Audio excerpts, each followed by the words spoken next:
So, we wanted to come on today to talk about something different. It's a conversation that needs to be had. It's an issue that is widespread throughout the world, something that me and Nate both have experience with. So, we wanted to title this particular video, Empty Seat at the Table, Growing Up Without a Dad. So, we wanted to get into our little bit personal in our life and share some things with you about how we grew up and how me and Nate had a very similar situation, obviously growing up without a dad, but we experienced it slightly differently. So without further ado, let's get right into it. Yeah. So let's start with this. And Nate, we'll have Nate go first. So what was your childhood like for you? And who raised you? Who was the primary one that raised you? Well, first, where are you from? Where were you raised? Like the city or state? The Yeah. Bronx, New York. Boogie down Bronx. Yeah. All right.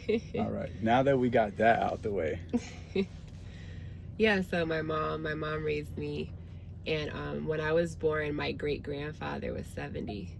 So obviously I didn't have my father at all, I didn't know him. So my great-grandfather helped my mom raise me along with my mom's mom, so my grandmother. And yeah, so I would say those three, but I would say if I had to choose, I would say my mom and my great-grandfather were like definitely the core. And then my grandmother as well, but Okay. yeah. So what was Wait, hold on, are you gonna answer? Yeah, I'll answer after you. Okay. So what was it that you learned? What were some valuable things that you learned from the ones that did raise you? Whether it be your grandfather, your mom. What impact did they have on you? Wow, so my grandfather, oh my gosh. Like I said, he was 70, so I was pretty much raised by a senior citizen. So wow, so much wisdom. Finances, teaching me not to be in debt, credit cards, just teaching me about just life. Obviously he was born in the 1920s, so a lot of I'm very old school, and I attribute that a lot to him. Just being raised by a older person, or him helping my mom raise me. So I would say I have a lot of old school ways. I feel like I'm like a young person, or an old person, like a young person's body. Yeah.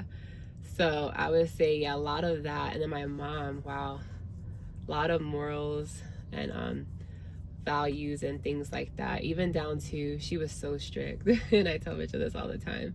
She was so strict, and I didn't like it back then, but she was extremely strict down to like how I dressed, how I conduct myself, body language, just everything. So I would say what they knew definitely came up in a very strict environment. Very, very strict, but very well disciplined. Yeah, and I would definitely say, you have the faith that we're in now, holiness, which definitely, molds us to being the way we are and stuff like that. But I would say, aside from that, with what they taught me, that definitely helped me to be what I am today, you know what I mean? Yeah. And then when you have holiness, it's like a full package, so. Yeah.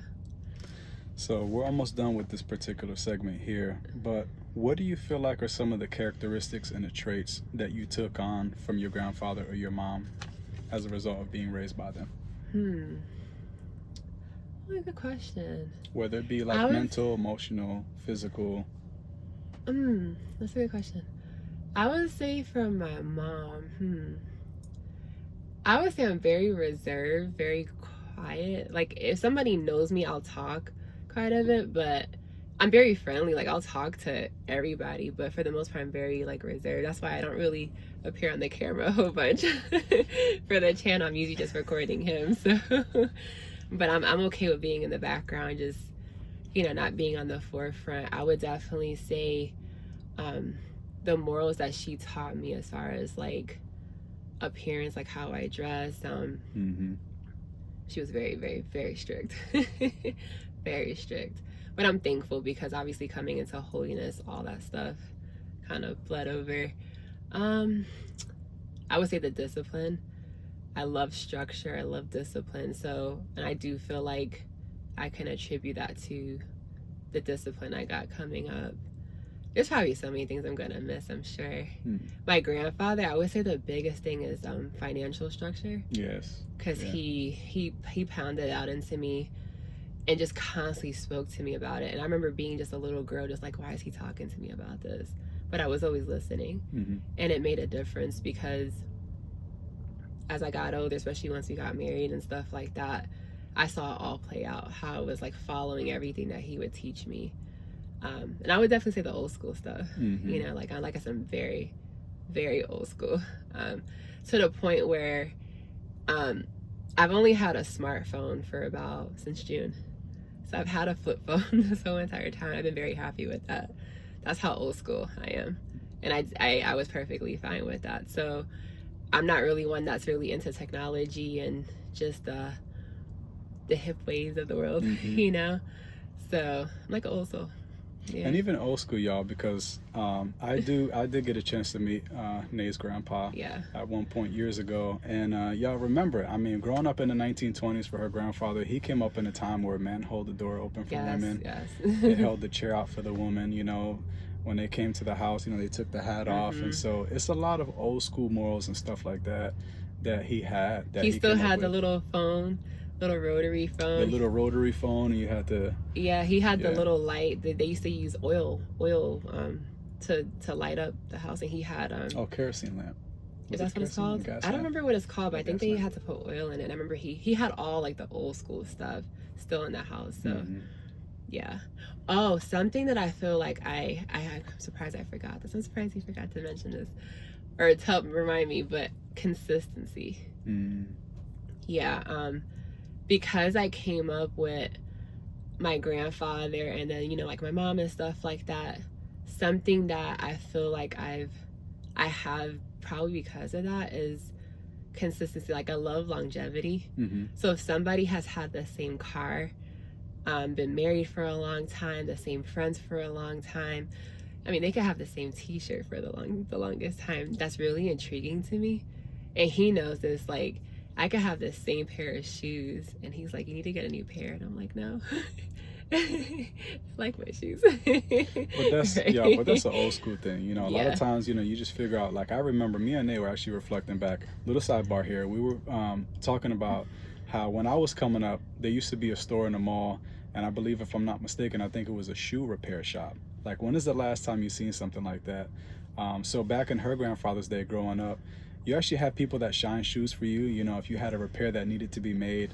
And it's old school things like that it's like, if it ain't they had this thing, if it is not broke, why fix it? And that's how I am. I'll have the same phone and I've done it like 5, 6, 7 years, and I won't get rid of something until it's like busted. You know, so that's part of like the old soul in me. Like, I just. And you say your grandfather was like handy, like he knew how to do a lot of different things. Jack of all trades. He knew how to do a lot. Marriages that lasted 50 plus years, friendship that's 50 something years. So that's very much in me, you know. So yeah, I would say that's definitely something besides everything else I mentioned that I draw from how I was brought up.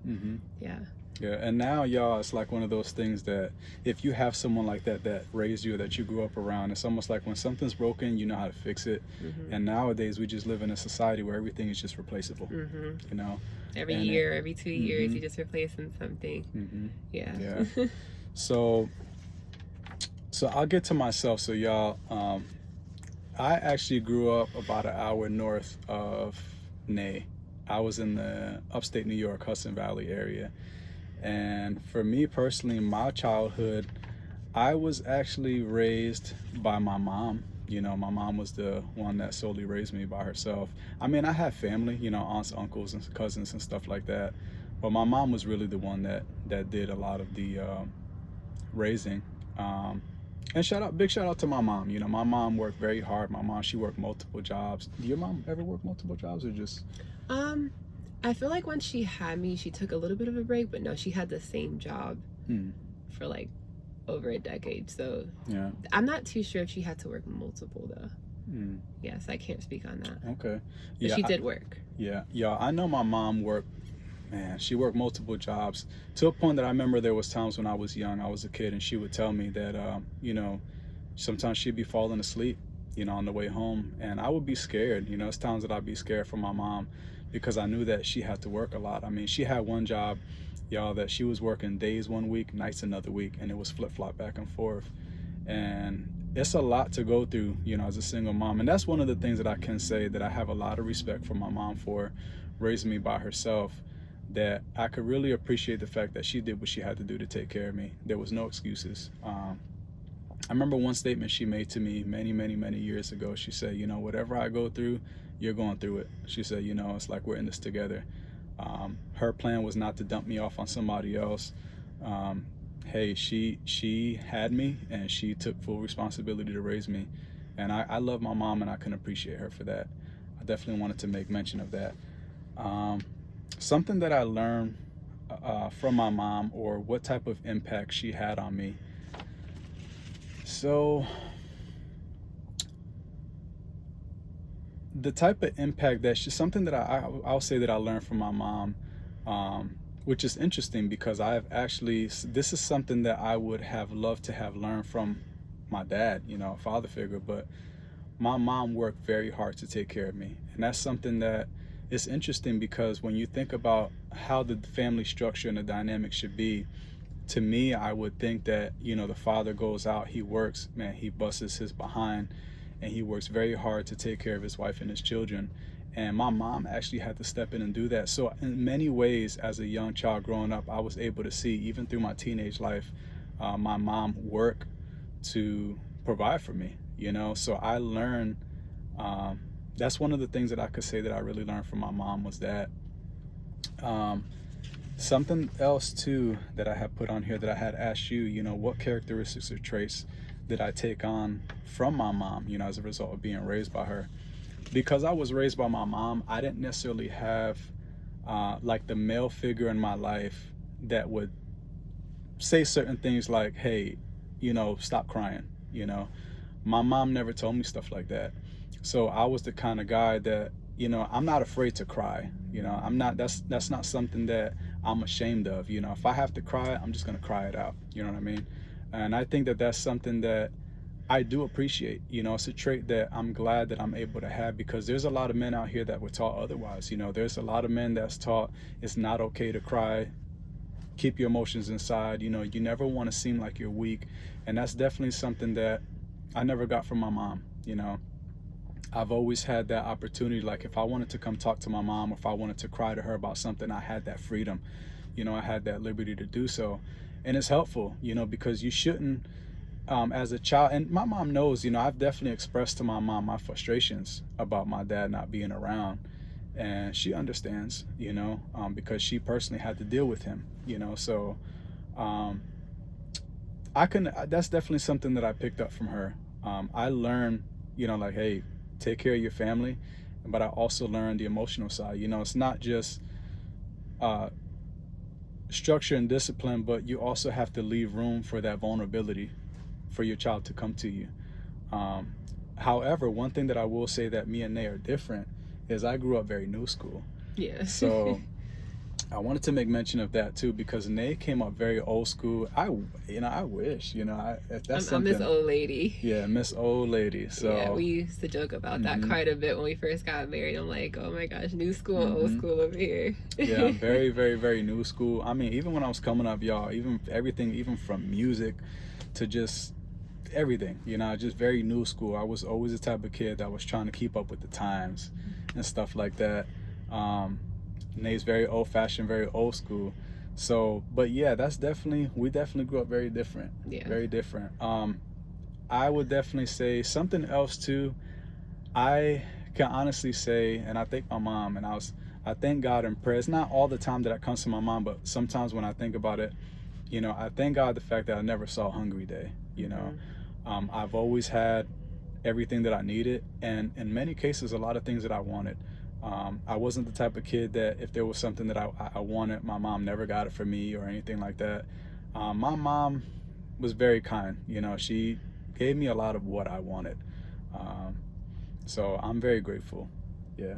Yeah, I can agree. I didn't never have seen a hungry day, like where we didn't have anything. So, and I think coming from that, like with her mom obviously being a single mom, my mom being a single mom, to not see a hungry day but you have everything you need, that's a blessing.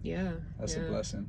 And even having that support, because you know, I don't know if it would have been different if my great grandfather wasn't there to help. I'm not sure, but having him there to support, I mean, even down to my schooling, because I went to a private school for 12 years, and he just helped my mom with all that, you know. So he really stepped in and really was a great help. So something else that I wanted to get into also, on the subject of our dad being absent.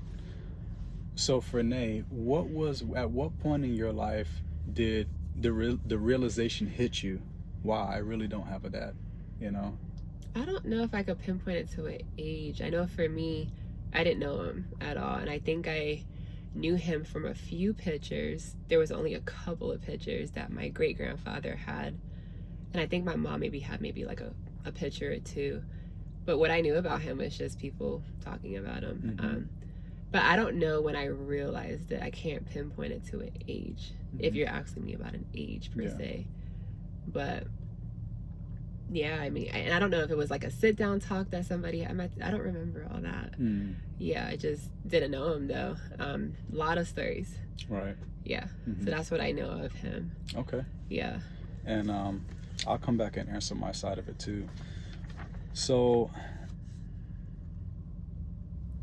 what did you feel like when you realized his absence in your life, and you realized that he wasn't around? What are some of the ways that you thought, like, and what are some of the ways that you felt about the situation?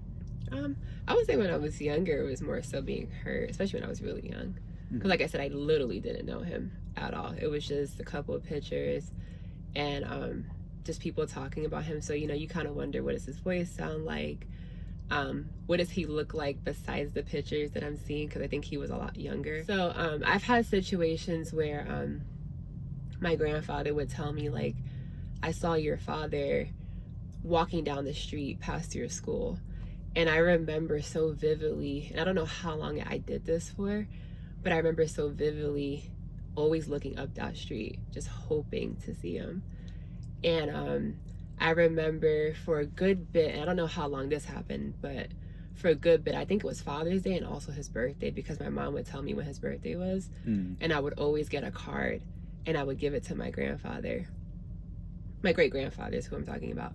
And just hoping that he would come by and my great-grandfather could just give him the cards. He never came by. My grandfather always piled those cards up. Yeah, so I remember one day he took me to the basement and showed me the folder where he had all those cards. Yeah, so he never came by, and I would say those two situations stuck out to me. So obviously as a kid, that obviously affected me, because it's like you could see where I'm like wanting him to come by, but he never came by, you know. So like everybody else sees him, whether it's up the street, down the street, or whatever, but I never got that chance. So it definitely hurt when I was younger, especially because I've had some friends that had dads, some that didn't, you know. So yeah. Let me ask you this: how did you cope with those feelings whenever you felt like, if there was times where you felt sad or just kind of felt hurt? How did you cope with it in that season? I don't remember. Or did you kind of just it affect you for that moment? But then, you know, sometimes as kids, like, we get back to playing really quick. You know, we get very distracted. Do you feel like it's kind of similar? Yeah, probably. Because I was really young. That whole season where I was kind of like looking up the block, hoping he would come down, in the card season where I was getting him the cards, I was really young.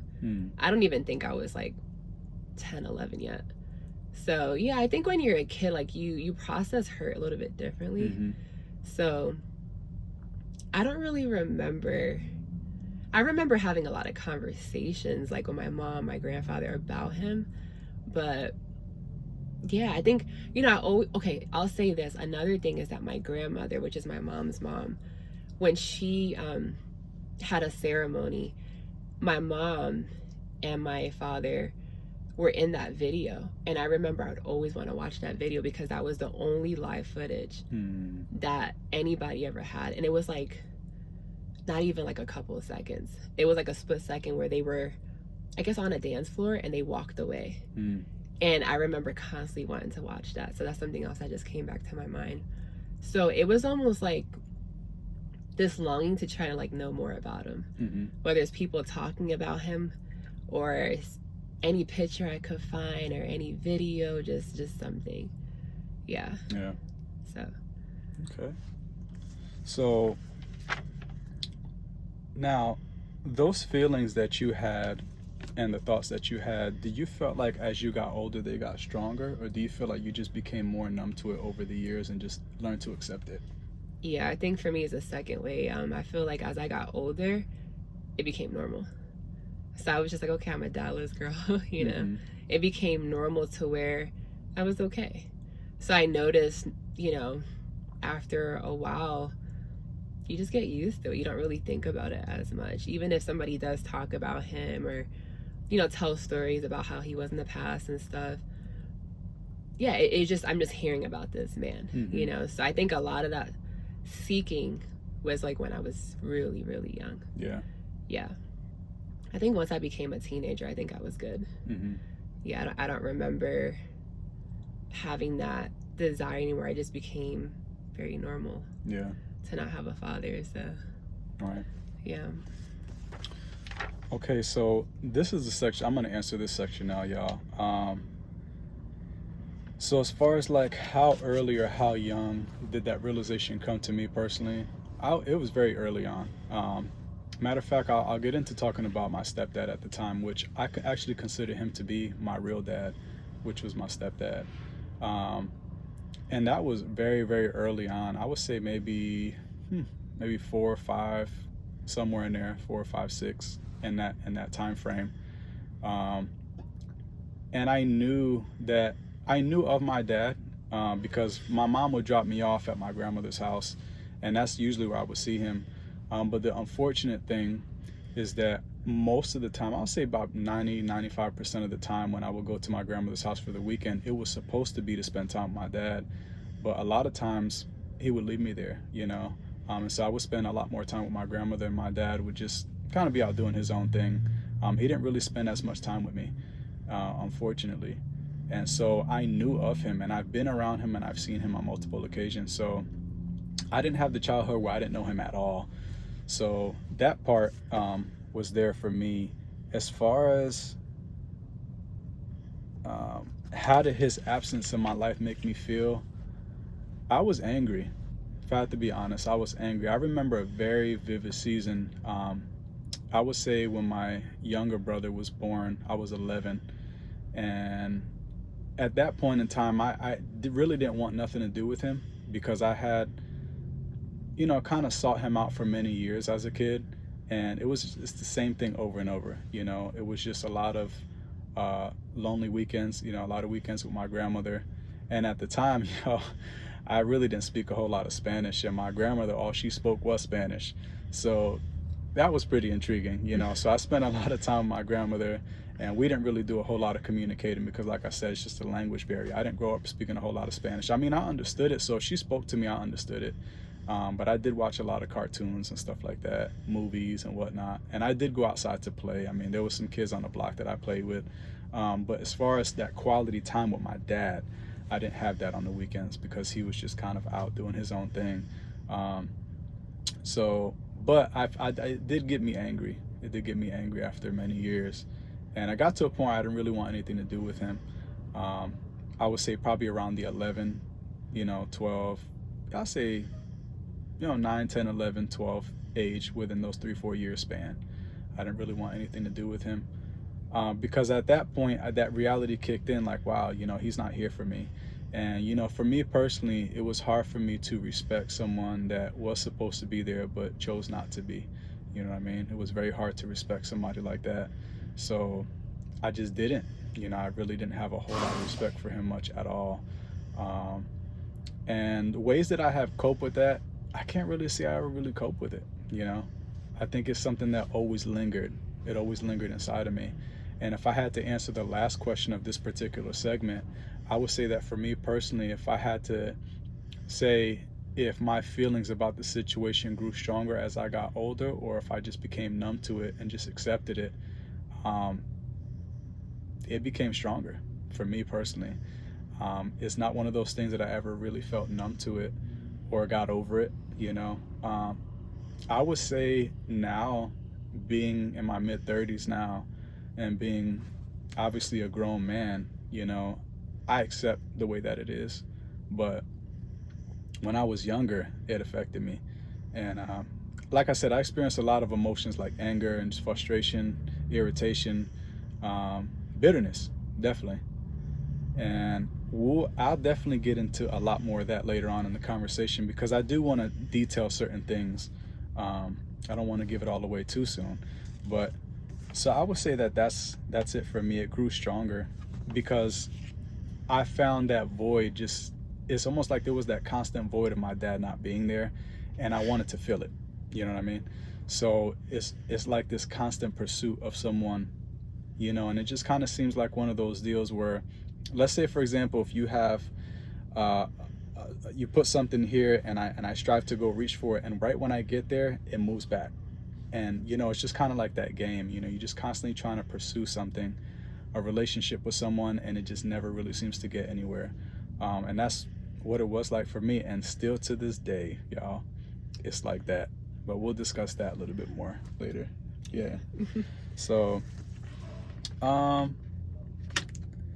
this is an interesting question. So with your dad making the decision or the choice not to be around in your life, have you ever hated him for it when you were younger? And what do you currently now feel, if you had to be really honest about the situation? When I was younger, and the story I was telling about, like, seeking him in certain ways, no, that was more hurt. The first time I ever met him, I was 10, and he came by. I'm not too sure what made him do that, but he came by for a day, and spent I would say probably like a couple hours at my great grandfather's house. That was the first time I ever met him. I was nervous as could be, and that was it. He never came back. And the second time I was ever around him was when I was 16. So that's the second time I ever met him. That's when a strong feeling of hate, you know, because he didn't really show an interest in trying to pursue me. And I struggled with that. And it was a very short season. It was around the 16 age, but yeah, that was the first time I felt like I ever hated anybody, actually. And thankfully I was able to get through that. But now I don't hate him or anything like that. It was just that particular season when I was 16, because I was just thinking to myself, like, you know, you haven't been in my life. I've only met you once prior to this, and you show no interest.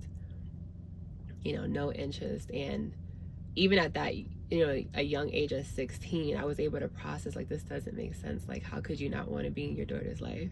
How could you not be interested? Like, you've never been around. I don't even know you. Right. You know, and I would say certain things that would really frustrate me is that never was around, but he wanted me to call him dad, and he got upset because I didn't want to call him dad. And I would say stuff like that, it would really fuel that hate, because I'm like, how could you expect this out of me? You have never been in my life. Right. You know, so yeah, I did. That's real. I did hate him. And so how do you feel like you were able to overcome that hate? I don't really remember, because to be really honest, even at that time, obviously I wasn't in holiness, wasn't in church or anything like that. I don't remember. I really don't. It was a very, very short period of time. It was probably like a month. I remember well, probably more than that. Let me not put a time limit on it, but it was a very short season where I remember feeling this strong hate for him, and I had never experienced that with anybody, you know. Yeah. But how I got over it, I don't really remember. Don't really remember. For me personally, I can never say I can never say I hated my dad. My dad is one of those people that, if I had to be really, really honest about it, he's actually really enjoyable to be around. Yeah, he you is. know, because Nate has spent time around my real dad too. Very short, you know, we haven't spent a whole lot of time, but the little bit of time that we spend, it actually felt very fruitful, if I have to be honest about it. A lot He's of one of those people that are very lovable. Like, it's kind of hard not to like him. Yeah, Yeah. my dad's one of those people. It's hard to hate him. You Yeah. know, it's hard not to like him. He's very lovable, very conversational. You can have a lot of good conversation with him, and he loves a good laugh. You know, so when you mix those ingredients, you're a lovable person, you love having conversation, and you love to laugh.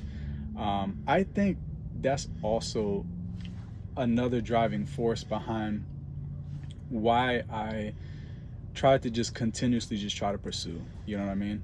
Because when you have those type of qualities, if you had to be honest, y'all, if you guys had to examine yourself, if there's someone that's really lovable, they're very easy to like, they're, you know, very conversational, very good sense of humor, it's like you want to be around people like that a lot more, you know? So yeah, I would say for me, no, I never hated him. Never hated him. And I'm glad that I haven't.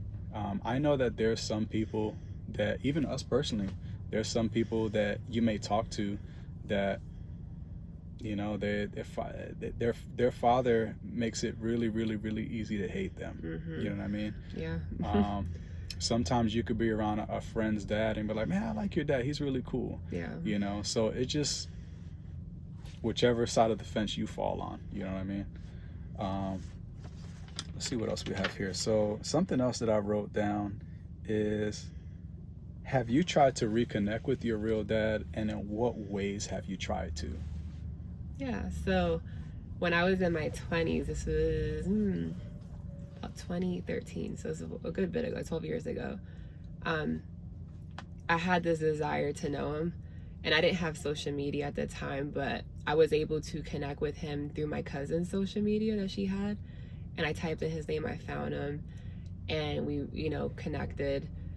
And I would say at the first he seemed like, you know, interested. Grateful. Yeah. And it wasn't too long after, I would say maybe a couple months, I just started realizing there was no interest there. Like, I was pursuing him, you know, calling him once a week, because I had this thing, I at least wanted to call him at least once or twice a week, check on him, see how he's doing, and it just did not seem like he was interested at all. And it always seemed like I was the one trying to get to know him. It wasn't vice versa. And I would have constant conversation with him about it, because I'm pretty upfront in a respectful way, and he didn't like that either. You know, he didn't like the fact that I would question, like, why aren't you interested? Like, why don't you try to get to know me? Like, you know, why do you always ask me very surface level like questions? You've never been in my life. So after a whole year of that pursuit, I had one conversation with him about that, and he hung up on me. And I changed my number, and I was like, okay, I'm done, you know. And that was pretty much it. And then you fast forward, we come into holiness about almost 8 years ago, and I started kind of feeling that way again, like, okay, maybe I should give him another shot, you know, like, let me try again. You know, so this time I Googled him, because we don't have social media besides us being on YouTube now, so I Googled him. And with Google now, you know, people just pop up, so there was all these phone numbers that pop up, and I called the very first phone number. No, I didn't call it, I texted it, and I said, hey, this is, you know, Nay, you know, or I think I said, is this so-and-so? And he answered, and he called me, and again, he seemed very grateful, you know. And this has been 6 years ago now, and it's been a journey, I'll say that. It's about a lot similar to how it was the first time. I've had a lot more endurance to tolerate it, and been a lot more patient, but it's not easy. It's not easy when, especially as a woman, as a daughter, which just blows Mitchell's mind, and I'm pretty sure he can go on and on, but a daughter that is chasing after her dad, you know, pursues her dad, finds him, and the interest isn't really there, you know. And yeah, me and him talk about this all the time. I feel just like he asked me a couple of questions ago, like, did the feelings get stronger, or did I become numb? And I said that when I was younger, I was hurt, but as I got older, I was cool. I accepted the fact that I don't have a dad. And eventually it just got easier and easier and easier. I'm like, okay, I don't have a dad. I'm okay, Now, the last couple of years of my interactions with him, I have felt more frustrated, more hurt, more aggravated than I have been when he wasn't around. So I have a question for you. So how does that make you feel when you, as a daughter, you put the effort to try to pursue a relationship with your dad, and it's almost like he doesn't seize the moment, doesn't really look at it as a means to a fresh start, but it's almost like a wasted opportunity in a way? What does that make you feel like when you try to repeatedly try and it doesn't really seem to get anywhere? I'll say this. I had a conversation with him a couple of months ago, and I told him, I said, you make me feel like you don't like me. And he said, no, it's not you. He just said, he said his age, and he said, I'm just stuck in my ways. And I said, but why would you want to stay like that? I said, you make me feel like you don't like me, like it's me, like there's something wrong with me. I said, is it because of how I'm striving to live? Like, I just named all these things, and, he's just saying, no, it's not this, it's not that. Then I'm like, well, what is it? Because how could you not be in your daughter's life for all these years? And you get all these chances after chances, and you're just not interested. You know what I mean? Like, I'm pretty sure there's men out here that have made a mistake to not be in their child's life and probably want to change that, but they can't find their kid. And now you have him where I found him, and he has my number. He can call me whenever he wants. And it's like, I don't know, the interest is not there. So a lot of times what I think is just there's no value for me as a person. Maybe he's jaded, because like I said, when at first it seemed like he was very grateful, all these empty promises of how he's not going to take this for granted, and just, you hear it, and you give the person the benefit. They're like, okay, I'm going to give this a shot. And then as time goes on, I think a person just gets used to it. You just get really comfortable. And something my grandfather told me, and he was actually teaching me this about relationships between a boy and a girl. He said, you always want to let a boy pursue you. You don't chase after a boy, because if you do that, they'll never have respect for you.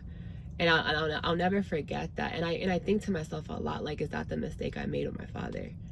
Like, did I make the mistake of, because I sought him out, now he has no respect for me? It's almost like he's spoiled, arms crossed, I just do all the work, Do you feel like he would value you more and show more interest if he was the one that actually pursued you?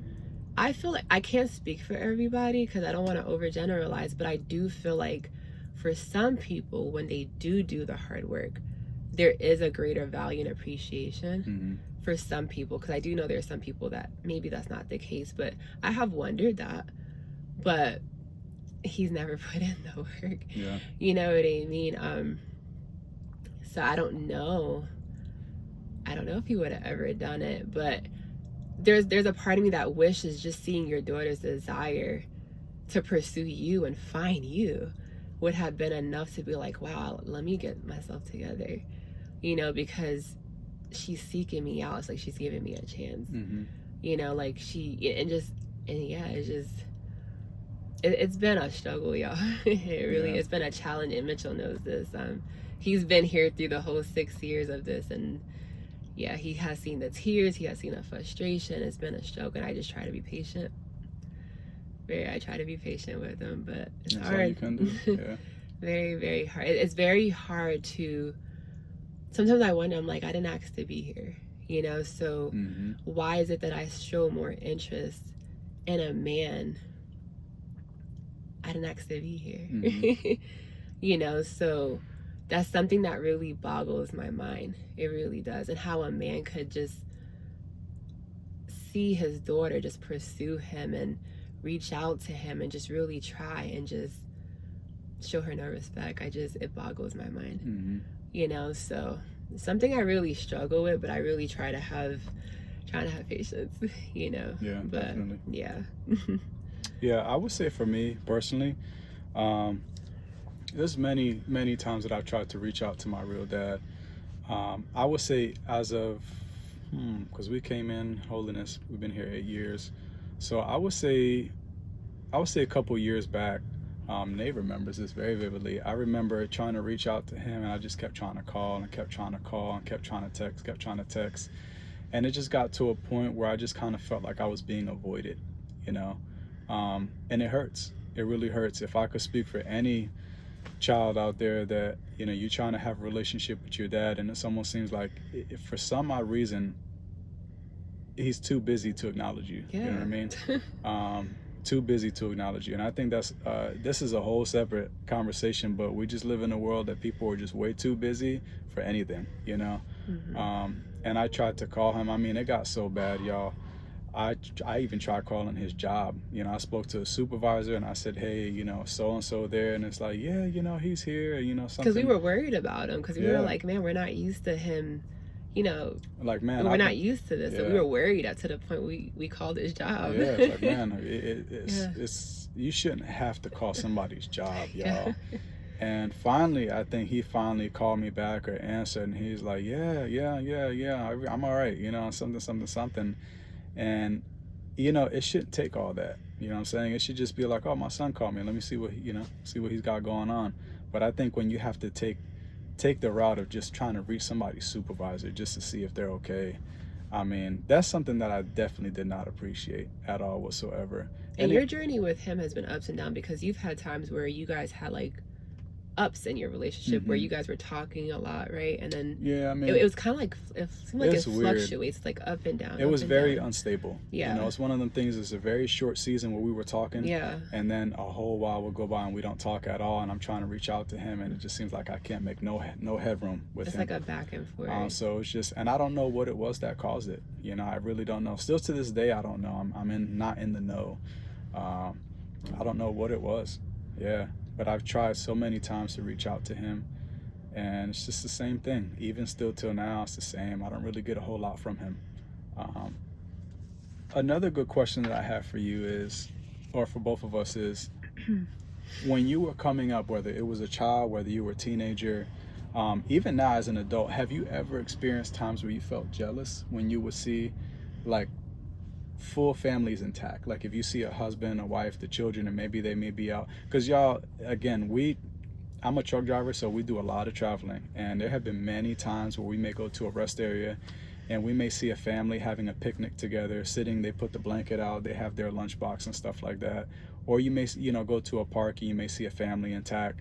And have you ever experienced feelings of jealousy, or like, man, you know, what is that like? Or I wish I had that. Or it's like feelings of sadness when you see other people have what you didn't have coming up? Jealousy, I don't want to say that because I don't remember, so I don't want to lie on myself. But what I will say, that even to this day, I always wonder, what is that like? You know, because what, like, you know, something that I remember my father saying to me a couple of months ago, he said, you know, because he has a child and stuff, and he said, you know, I don't know what you sounded like when you were 5. Well, same here. I don't know what my father sounded like. I know what he sounds like now, but when he had me, you know, him and my mom were in their 20s, and don't know what he sounded. I don't know his demeanor. I don't know any of that. You know, so I don't know what it's like to have a dad, you know. I've heard so many women that are really close to their dad, like daddy's girls, and I would always wonder, what is that like? You know, sometimes I'll be around females that have such an affection for their dad. Like, they just love their dad. And I'm just like, that is amazing. What is that like? Because I don't know. I have no idea. No idea what it's like. Or like he said, when you see families together, you see the mom, the dad, and the kids, what is that like? You know, so I would say for me, I don't know if I could pinpoint it to jealousy, but I do know it's always, what is that like? Even in church, we see a lot of families, you know, big families too. And I always wonder, what is that like? You know, because never had it. Have you ever desired that feeling like, because you know, if coming up, you've heard of the term daddy's girl. You know, the Mm-hmm. type of girl that she may run to her dad and hug him like, oh, daddy, I love you Yeah. so much. I love you so much, daddy, and daddy, daddy, daddy. Have you ever desired to have that? Or Oh like, yeah, even because still till now? Or is it? I would I would say with the way our relationship is now, probably not. But I would say I know how I was with my grandfather. Me and my grandfather were super close, and I was like grandpa's girl. Mm, So sometimes I would always imagine, like, man, if I could be like this with my grandfather, my great grandfather. I just call him my grandfather, but he's my great grandfather. I can only imagine what I would have been like with my dad. mm-hmm, You know. So yeah, I mean, I could have if he was in my life and we were close. Oh my gosh, I probably would have definitely been mm-hmm. daddy's girl. And that's probably what I've always been seeking after. Yeah. That's probably the reason why I've tried on 2 attempts to find him and reach out to him. I would say as of right now, you know, I don't really, Yeah. you know, he's pushed me so far to where I'm just here. Mm-hmm. You know, and it's sad that you could push somebody to that point, but yeah, I'm kind of drained at this point. But yeah, I've definitely have always wanted to know what that's like, and I don't get mad when I see people that have it. I'm happy for them. Mm-hmm. You know what I mean? Because we both know what it's like not to have a dad. So when I see a female that's really close to her dad, or a family, a kids that have their dad, I'm thankful for them. Mm-hmm. You know, because it's not a good feeling. You know, not to have your dad, to try to pursue your dad, and he treats you like garbage on the floor. Mm-hmm. Pretty much. Yeah. You know, it's almost like everybody else is more important than his own blood child. Mm-hmm. So yeah. I would say for me, yeah, definitely. I've definitely had the feeling of jealousy, and I want to touch on the jealousy from my perspective from 2 different angles. I want to touch on it when I was a child, pertaining to my stepdad, which I want to get into a little bit of that story with him, and then but also later in life, as of like now in life, you know, maybe past 5, 10, 15 years or whatever. Oh, can I say something about the jealousy? Absolutely. So after reaching out to my father about 5-6 years ago, I found out that obviously he has a child. And something that he did ask me was, do I feel jealous? Because he's very much so in his child's life that he has now. My brother, it's like a night and day difference in how he is with me. And I'm not. And Mitchell has asked me, do you ever feel jealous, like when they do activities together, when they send you pictures? And I'm like, no. Mitchell texts me this quite a bit. I'm like, no, I'm not. I'm very happy for him, because he'll never be able to say, and I hope he'll never be able to say what I have to say, which is, I didn't know my father. My father's not interested in me. I don't think he likes me. Like, all these things that I have to say, he doesn't have to experience. Because the one thing I will say about my father is that he loves that boy, and he's in his life very much so, and I'm thankful that my brother doesn't have to experience that. So even when it comes to my little brother, I don't even feel jealous. I'm always so happy just to know that his father is in his life. Yeah. So I just remembered that. I just wanted to say that. And y'all, Nate's touching on something really, really, really important, and I want to come back to that too, because that's gonna kind of mix really well with what I want to talk about, which is one of the future questions that I have on my list here. But for me personally, yeah, I did experience it. So when I was young, I'll say maybe at 4, 5, 6, somewhere in there, I had a stepdad that I considered to be my real dad, and he was in my life. I remember my earliest memories too. I remember just being at home watching the Pink Panther. Y'all, come on, if y'all my age group, y'all know about the Pink Panther and Tom and Jerry and all them other ones. So I remember stuff like that, and just him being around, you know, just having him around, I really, really, really enjoyed his company a lot. And I loved him. When I tell you I love my stepdad, to me, he was dad to me. And so the one thing it was a big hit to me is, you know, when him and my mom ended up splitting up. I remember one day he came, and, you know, he had all his bags packed and stuff like that. And I think I had asked him, you know, like, you know, where are you going? You know, and I think at the time I was like, man, I was probably like 4 or 5 or 6, somewhere in there. And he told me that he had to go, you know, he had to leave, and that he wouldn't be back. And he gave me a hug. And I remember he ended up moving down to Tennessee, Nashville, Tennessee, and I didn't see him for a while after that. And even that was sad, because he wasn't around anymore. And to me, I consider him to be dad. For that short period of time, he was my dad to me. And he would call me from time to time from Tennessee, and I got a chance to talk to him over the phone. And then eventually, during the summertime, there was one summer my mom actually let me go down to stay with him, and he came to pick me up in New York. So he drove from Tennessee back to New York to pick me up, and that was the very first time that I met my stepbrother, because he had a son, and we were the same exact age, and I never knew it. And he was actually born 3 months before me. So same year, 3 months before me, and we were the same age, and that was the very first time I met him. And so we kind of grew up together. I would stay with him for the whole entire summer, and same thing with him. I learned quite a bit from him. He was definitely, if I could use the term, workaholic in a way. He worked a lot, but he worked to provide. That was his thing. That's one thing I'll say about him that I can appreciate. He was a man to me. He took care of his son, and he did what he had to do. He provided the roof, and I remember times where we would go out and play soccer together. I remember sharing so many laughs. I remember times where we would be in the living room mixing it up, and he would have a pair of boxing gloves, and me and my stepbrother, we would just go and try to box him out, and he would knock both of us out. I just remember so many different things, and going to work with him. He would take us to work with him a lot, and so I spent a lot of time with him. And then I remember there was one time, one summer, because like I said, I remember I loved him so much, y'all. I love my stepdad so much. And I remember one summer I came home, and I remember very vividly, I got out the car, I went upstairs, because we lived on a second floor apartment in New York, and I remember I went straight to my bed, and I just landed right flat on my face on my bed, and I just cried. And I cried, and I cried, and cried. And I remember my mom came to me, and she's like, "Mitchell, what's up? What's going on? What's up with you? Like, why why are you acting like that?" And I just told her, I was honest. I said I didn't want to come back.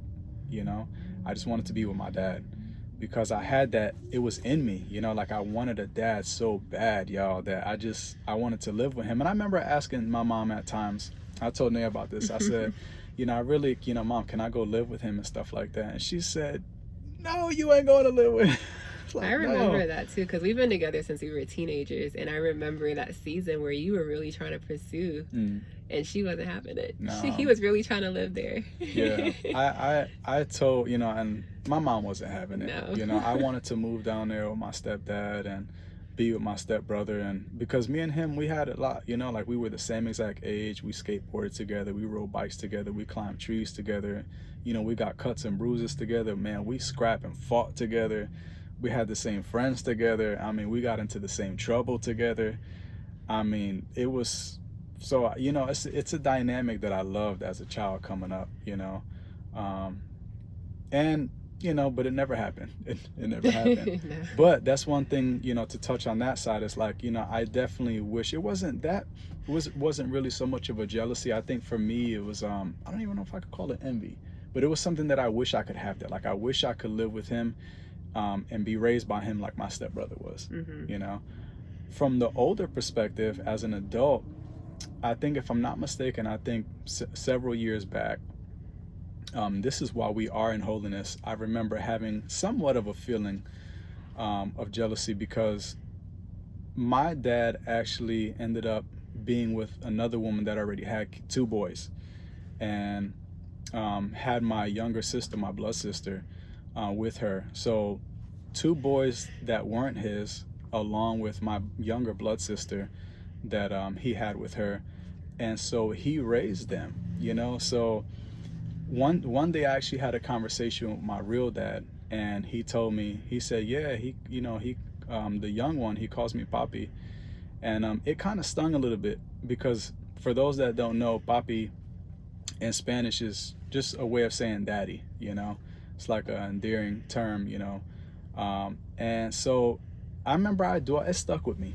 And I dwelled on that for a little while, and I said, wow. I said, for two boys that's not his, they got a chance to know him on a greater level and experience him in ways that I never will, you know? And that hurt. That really hurt. It hurt me. And I was, to some degree, a little bit jealous, you know, because I'm like, man, I know how hard I try to pursue this guy. You know, I know how many times I've tried to call him, how many times I've tried to text him, how many times I've tried to chase a relationship with him. But yet there's two boys that don't belong to him, and he raised them, you know, and they got a chance to be around him more. They got a chance to see him more. If I'm not mistaken, even family trips, right? They would take family trips across the country, you know, vacationing and going to certain destinations and as a family. And I'm like, wow, you know, and it's like I never got a chance to experience that. So to some degree it stung. It definitely it's like, you know, I've got stung before on the nose, I've got stung in the neck by a wasp, I got stung, you know. So when I say stung, y'all, it does. It really does, because it's like, man, what is it about me? What's wrong with me? You know, you ever felt like that? You ever have feelings like, when it comes to like, what's wrong with me? Yeah, I literally asked him that a couple of months ago. I said, what's wrong with me? He said, it's not you. I'm just stuck in my ways. But, you know, I guess when they act the way they act, a lot of times naturally you just think, is it me? Mm-hmm. You know, is it, you know, it's a lot of things go through your mind. I would say, I don't know how often guys deal with this, and who knows, maybe if you guys can share in the comments, but I know for a female, wow, you're definitely gonna be wondering, is it me? You know. But yeah, oh yeah, I definitely wonder that all the time. And y'all, I'm not gonna lie, I've had thoughts to myself, if I could just be very transparent for a second, I've wondered to myself, if I live more of a lifestyle like he does, would he accept me? You know, would he be more interested in me? If I was living completely opposite than how I live now, would he have more respect for me? You know, would he make more time for me? Because you guys been on this journey even prior to us being in holiness, and it's always been this up and down. So I have a hard time like saying that it would be that. Because y'all, the reason why I asked that question is because, from a natural sense, right? If you are uncomfortable, if you are a certain way and there's certain people that are opposite from you, you may not necessarily feel as comfortable to be yourself around them, if that makes sense. And so it's like, but if you have that similar character, if you do similar things, if your thought process, if what you're into and interested in, if how you talk, if the way you carry yourself really aligns with that individual, you feel a lot more comfortable to be yourself. And so that's the reason why I wondered if I was like that, you know, like. I would say if you guys had a better relationship prior to coming to Truth, I could see how you could think that way. But I would say because this has been going on since you were a kid, that's why it's hard to pinpoint it to that, because it's always been this up and down. Yeah. But I feel like if you guys had a really decent relationship and then you come into holiness and it just kind of went downhill, I would wonder that too. Yeah. Versus like with me and mine, I never knew him, and then when I connected with him, I'm in holiness, you know. So I've wondered, is it because of that? But then I did have that 1 year about 12 years ago where I wasn't in holiness, and he was the same exact way. So it's hard for me to say whether it's that or not, you know. Or is it just his, I don't know. Yeah. It's hard to say. And you know, it's really frustrating when you ask them and you don't get a upfront answer. And I know Mitchell always tells me, he said, I would rather them just say straight up, right? You always say that. Yeah, and that's the thing that I've been telling Nate for a little while now. You know, perspective that I have is that I wish a person would just be honest, right? If my dad was to come to me and say, Mitch, listen, man, I'm not interested in you. I really don't want to have a relationship with you. I really don't want to talk to you. I'm at a point now in my life, I'm a man. You know what I'm saying? I can take it. You know, I can accept that. You know, but the thing is that hasn't been the case. You know, and it's one of them things that where you try to ask him, it's like, oh no, it's not like that. You know, don't think like that. But it's not what you think. But then when you see the actions speak otherwise, and it's almost like, I know something that we're taught in holiness by our pastors: speak what you know, and that's important, and I believe that wholeheartedly. But at the same time, something that he has also taught us in time past is, the loudest speech is when nothing is said. Right. And, sometimes your actions can really prove otherwise. And so I think conversations like these, if you try to have them with your real father and figure out, like, what's up? Like, why is it that you don't love me? Why do you hate me? Why do you not want to be in my life? Why are you not interested? It's only going to get somewhere if they're willing to be honest. Right. And if they're willing to hear about themselves, because that's another thing too. Not every parent is willing to hear about themselves. There's a lot of parents that as soon as you start encroaching a certain line, oh, stop, I don't want to hear it. Don't talk to me. We're not discussing that, or whatever it is like that. Or they just don't give you the opportunity. They just shut down, and that's the end of it. And that's my situation, and that's why it's been very frustrating, because I just try to have upfront, honest, adult conversation, and it's like the shutdown. I get pushed away, and it's like, we can't get anywhere like this. Versus with you, I feel like you're able to have conversation with your dad, but I feel like where you struggle is like you don't feel like he's coming out and just saying what it is. Yeah. So it's like he lets you talk, and very down to earth conversation, but then when he says, no, it's not you, but then you don't hear from him, it's like, what's up, Yeah. And then with me, it's a night. Our experiences are so different. Like, we both didn't have our dad, but two separate experiences. Yeah, their characters are different. So what we go through when it comes to our dad are so different, even though it's similar, if that makes sense. Yeah. So another question that I had too on here, which is an interesting one, it deals with the theme of this particular conversation that we're having.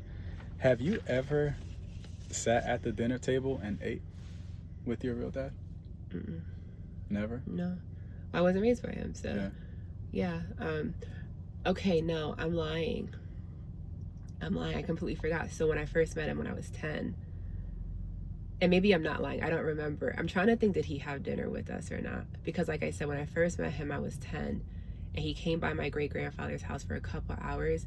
I just don't remember if he ate with us.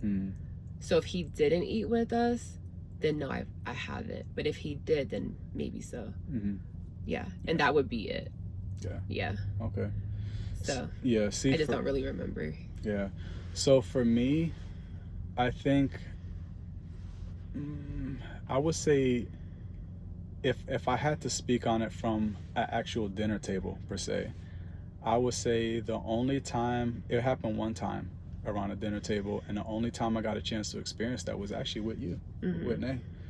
There was one time we went over his apartment in New York, and him and the woman that he's with cooked a meal and invited us over. This was years ago. This was years ago. And me and Nay got a chance to sit at the table with him. My dad spoke to us and about his past life, and a lot of conversation that night. And that was probably the only time I could say. Now, have I been around him? Like, yeah, you may grab Mickey D's or something like that. But the reason why I'm focusing more on the dinner table aspect is because the dinner table is symbolic. It's very important. When you think about how busy our lives are, kids are at school all day. A husband and a wife, they may be working all day. So when you come home, it's like the dinner table with food set at the table. It's a way to have that undistracted time and conversation. No cell phones. Nobody's getting up from the table early. It's just sitting at the table together as a family to enjoy a meal and just connect that day. And that's what I mean by that. Have we ever had that? And I can honestly say that I only had it one time. And that one time that I was able to have it, I had it with you. And we were there together. So, and it's something, man. You got to think, because I'm not far from 40. And I think to only have that experience with my real dad one time is sad. I agree. Yeah, it's sad. I agree.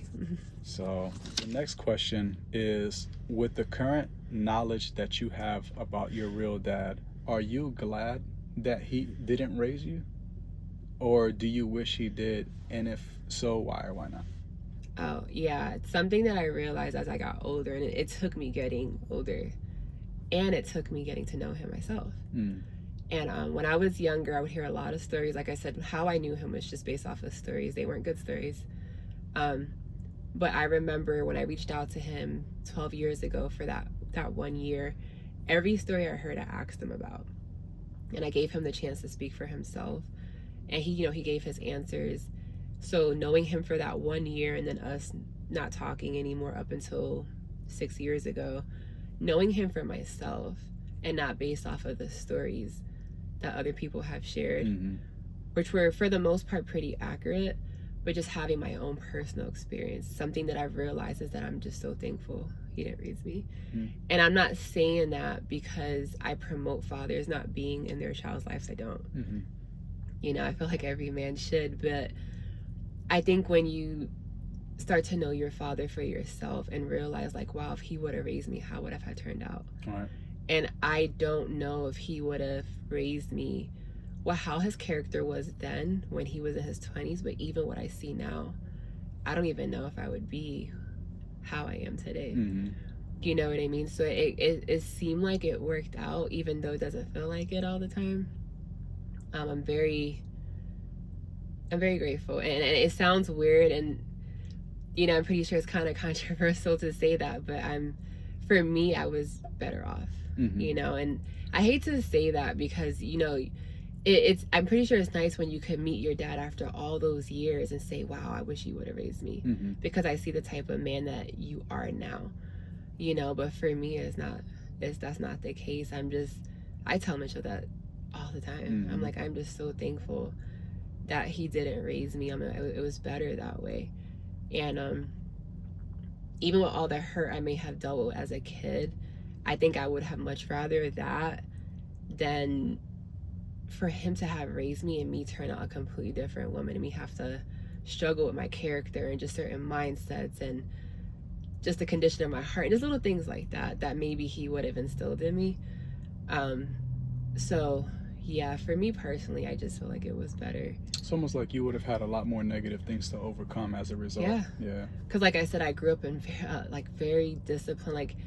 Like I said, even when my mom taught me how to dress, and when I say how to dress, I'm not talking about as far as style and fashion. I'm talking about like the modesty. She wasn't in holiness or anything like that, but just back in the day, a lot more women carried themselves that way, and she, oh my gosh, she was strict about that. And it's just the strictness in my household was so tight. You know, and I'm just grateful for every bit of it. I'm grateful for now, but I don't know if it would have been like that if he would have raised me, because I just kind of just see certain things that he may say and do now with how he may raise my brother and stuff. So yeah, I would say even different mindsets, you know, because sometimes you take after what you see your parents do, you know. Yeah, so you take after their character sometimes based off of like, you know, PJ says, you know, sometimes kids just watch, you know, and they take lessons based off of you not even saying anything, but you just living, you know. So yeah, because kids are like sponges. They absorb so much at a very young age, and even though you don't think they're watching, they are. You know. And it's sad to say, I hate to say this because I wish I could say otherwise. You know, I've heard females say that they would love to marry a man like their father, or, you know, you just admire your dad and just all these things. I'm pretty sure maybe you've heard it, right? And for me, it's the complete opposite. Like, I just want to strive so much not to be anything like what he is. And I hate to say that, but that's just what he has shown me so far, you know? So from that regard, I was better off, you know? Even though I do feel like every kid should have a father. Yeah. But yeah, it was better for me. Yeah, I agree. Yeah, I definitely agree. When it comes to me, I definitely feel like I was much better off without my real dad because of the same thing that Nay is describing, right? You know, I just feel like I would have turned out a much different person.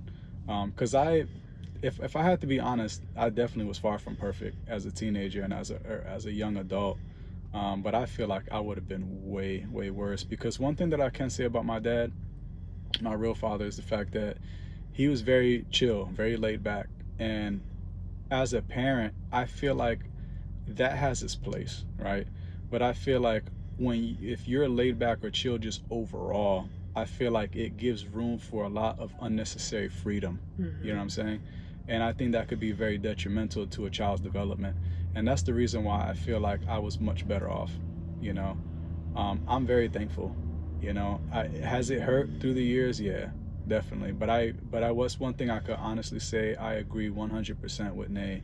I would much rather deal with that than deal with the type of character, the mind, and the heart that I would now have to struggle with and try to overcome as a result of being raised a certain way. So yeah, I agree with that. Yeah, isn't it interesting how like something that could hurt you so much that you pursue, but when you get older and you kind of just self-reflect, you're like, you know what, I'm grateful that it didn't happen this way. Yeah, definitely. Yeah. Yeah. It's interesting. Yeah. Very, very interesting to think about. Fun question. Father's Day. When Father's Day comes around, what is that like for you? When it comes to your real dad, you know, is it something you look forward to? Is it you feel pressure? You know, is it one of those things like, you know, I can't stand Father's Day? Like, what is that like for you? Okay, so I'll be transparent and tell a story. So obviously, like I said, I didn't know him at all. So Father's Day was not something I ever had to think about. And this past June, you know, I'm just going about my life. I don't even know when it's Father's Day, you know, because it's just not my norm. And he didn't like that. He didn't like the fact that he didn't hear from me and stuff. And it caused a little bit of tension. And, you know, weeks went by when I was finally able to contact him and talk to him about it. He let me know how he felt and that he feels like he should be acknowledged on that day. He feels like he should be called dad and just all this stuff. And I told him straight up, I said, look, I didn't have a father. So it's no offense to you, but that's not a day I think about. You know, it's not even a day that I don't even feel pressured about that day. It just doesn't cross my mind. I think the only time I know is that day is if we walk into a store and you kind of, you know, sometimes you see it, the advertisements. So that will alert me that it's that day. But then as quick as I see it, I just forget about it. And I told him, I said, and me and Mitchell spoke about this because that was a very challenging couple weeks with him. But I told him, you know, he wants to be told Happy Father's Day for a day. Like, he didn't earn that day. Yeah. You know what I mean? And I have a hard time understanding that. He said, I don't know verbatim, but just to paraphrase, he was also talking about me calling him dad. I don't call him dad. I call him by his first name. And he said, I at least want to hear it sometime. And I said, saying dad is not in my nature. I didn't have a dad. Like, I didn't call my great-grandfather dad. I called him grandpa or Gramps. You know, so my mom never remarried or anything like that. So I never had like Mitchell's situation where I had a stepdad or anything like that. It was just my mom, my great-grandfather, my grandmother. That was it. So saying dad, that's not a normal part of my vocabulary. And I also told him that too. I'm like, you want me to call you dad? And it's like, I didn't have a dad. It's not normal for me, but he doesn't act like one. You know, so it's almost like you want this title, but where's the action behind it? You know, so that's the struggle we have. I don't know what it is, but that's the struggle I go through with him. It's just something that I struggle with is, why do I have to deal with the I don't know how to say this. It's like somebody will hurt you, right? And obviously when you hurt somebody bad enough, a lot of times there's consequences. But what I realize is that when they don't like the consequences of what they've done, you still get blamed for it. Comes back to you. Does that make sense? So it's like, you're not in my life, and as a result of you not being in my life, there's going to be distance. You may not hear Happy Father's Day. You're not going to hear me call you dad. You're not going to hear things like I love you and just all that mushy stuff. Those are consequences for not being there. But what I've noticed that in my relationship with him is that I still have to pay for consequences that I didn't ask for. You know, and it's a constant back and forth that we have. It's almost like I feel like I'm being forced to say things that are just out of the norm, but also things that are not being earned and things that are not being worked towards. Like, if you do the work, you may hear dad. You may hear all these things that you want to hear, but if you don't put the work in, you can't expect these results.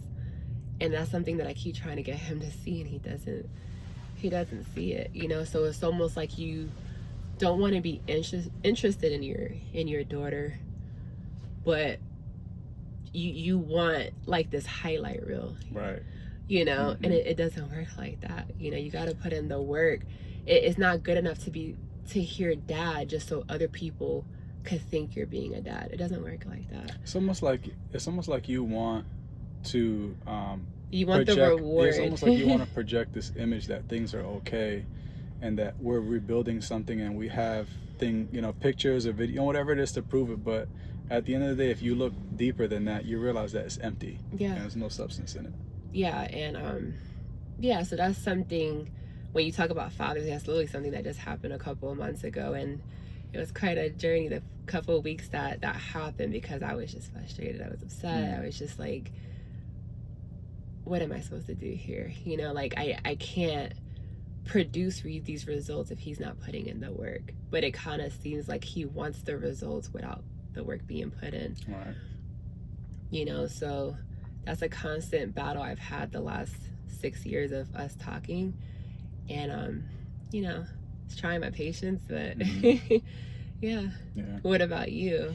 Me personally, if I have to be really honest, I really don't care about Father's Day, honestly. Yeah, I don't care. That's another thing that makes it worse. We don't care about Mm-hmm. days like that anyway, so it makes it a little bit worse. Yeah. And, but my real dad, he don't expect it either. He's not one of them type of people that, I want to hear you call me dad, or I expect you to, none of that. Fact, I don't really hear anything from him. Because he's already aware, he's already expressed to me. He's like, he apologized to me one time, he told me, he's like, yeah, I know I wasn't there, I should have been there, but it's like, it's one thing, and that's one thing that I will say, to kind of divert, little sidebar really quick. One of the things that I'll say is that I've heard, like, even our pastor, I've heard him say, like, he could respect someone's honesty.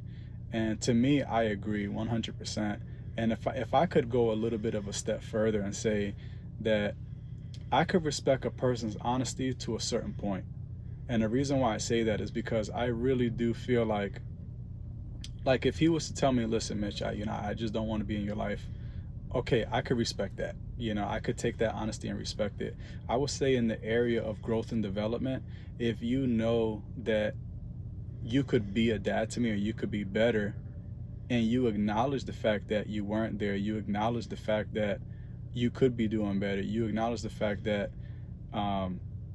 you could put a lot more work in, but then you refuse to do the work, I could respect your honesty, that you acknowledge where you're at. But what I can't respect is the fact that you're not willing to go further, and that's what I don't have respect for. So I could respect the person's honesty to a certain degree. Thank you for your honesty, but now the question is, what are you going to do about that honesty? Yeah. And that's the reason why I feel like that. But no, I really don't care about Father's Day. In fact, we don't have children yet, but Lord willing, in the future when we do, that's definitely not something. And I guess maybe I may. Yeah, we talk about this all the time. We wouldn't pressure our kids. I wouldn't pressure our kids about Mother's Day, Father's Day, or anything like that. Because truth be told, it's just another day. And if I had to be really honest, and Nate has expressed this many a times, it shouldn't take one day out of the year for you to really acknowledge your mother, your father, at all. No, not at all. I don't think we should rally behind what America says that we should have. You know what I'm saying? If they want to make certain special days for certain occasions, it's like everybody wants to rally behind it, like this is the standard. And it's just not the case. You should respect your mother and your father all year round. You should want to see about them. You should want to value them. If you have a good parent, buy them flowers, spend time with them. I mean, it shouldn't take a day. Right. And I would say, if anybody could get anything out of this whole conversation, is if you have, especially a father in your life, don't let it take Father's Day. Like, really appreciate a good father that's on the job, and he's doing his job, and he's really trying. Like, appreciate him, because the struggle is real. And you can see how me and Mitchell's experience, like, we both struggle with our dads, but his experience is different than mine. Like, I didn't know mine, he knew his is in and out, mine, so it's like those differences. I'm pretty sure everybody that didn't have their dad, they have their own differences, but what we could all come together and say is that our father wasn't there. Right. So for those that do, wow, that is Thank a God beautiful thing, especially if he is a good man. That is, wow. Because again, y'all, even talking about fatherhood is more than just going to work, providing a roof, putting clothes on the back, shoes on the feet, food on the table. It's more than that. You know, like our pastor often teaches us, it's an occupation. You know, that's a job. That's a full-time role. It's not like I'm only dad on the weekends, but I'm not dad Monday through Friday. It don't work like that. You know, you constantly have to be on the job, pouring into that child, developing that mind and that heart, you know, guiding them throughout life. You know, it's more than just finances, you know. But yeah, I could really care less about Father's Day. I don't call him. I don't call my real dad on Father's Day. I don't text him. I don't do any of those things. It's just, to me, unless we see advertisements or commercials, other than that, I forget about it, honestly. Yeah. So this is an interesting question here. Even though it has been kind of like a painful journey for both of us, right? In what ways can you have grace towards your real dad? Because at some point we do have to leave room for forgiveness and understand.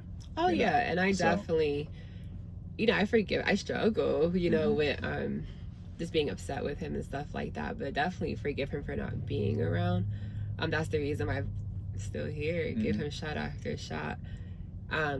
I do know, we're taught this. I do know that if they didn't have a dad, if they weren't shown what being a real man is like and a father is like, then it's kind of hard to expect that. I think where I struggle is the fact that I see him doing it on such a magnitude with my brother, so I know it's in him to do it. Right. I always wonder, why can't you do it with me? And I don't know if it's because of my age. I don't know if it's because when you spend 30 years not being in your child's life, and then all of a sudden after 30 years they come in, like, where do you start? Really quick. So what Nate's touching on is really, really, really important. I have something that I want to add to this when she's done. It's a very important point, but go ahead. Okay. Yeah, so sometimes I think about that because when I reconnected with him, it was 29, 30. And I don't know what that's like, you know, I don't know what that's like to be a mom or a dad reconnecting with your child in their 30s. Where do you go from there, you know? Versus with my brother, he was there from birth up until now. So sometimes I wonder, is that the reason why it's easier for him to fulfill that role with him? But, you know, I go back and forth with that, where I'm like, but still, there's no excuse. Like, I'm still your child. I'm your firstborn. You should have that eagerness. And sometimes I think to myself, even more so, that I'm in my mid-30s now, and it's like there's a dynamic that we could have that he can't have with my brother because he's younger. So the dynamic is going to look different, which is okay. Right. Because what you can do with a little kid, obviously you can't do with me, but what you can talk to me about and do with me, you may not be able to do with him. Right. You know, so the dynamic looks different. So sometimes I wonder, why can't he see it that way? I'm not sure. Yeah. But I do know that, you know, he didn't have his dad. And if he didn't have his dad, how can he be a really good dad to me without that teaching? You know, he's doing the best he can with my brother, but yeah, so sometimes I wonder that. But as far as grace, I mean, it's by God's permission, God's help, that I'm able to be so patient, because there's a lot of times I tell Mitchell I just want to just close that chapter and just move on, because like I said, I feel more frustrated, more hurt now than I did when he just wasn't around. But what keeps me just pressing on is just God, you know, just trying to be patient. And not easy though. Not easy, but I agree. Yeah. I know for me personally, y'all, I didn't feel this way before, but I could definitely show a lot of grace now. And, you know, like what Nate said, you know, something our pastor teaches is you can't give what you never got. And one thing that I do know about my real dad is that, you know, when he was born, my grandfather, his father, he didn't want to claim him. You know, he didn't want anything to do with him. So my real dad ended up taking on my grandmother's last name. And that's how I have my last name. It's not my granddad's last name, which is what it should have been. So he didn't want anything to do with him, didn't want to claim him or anything like that.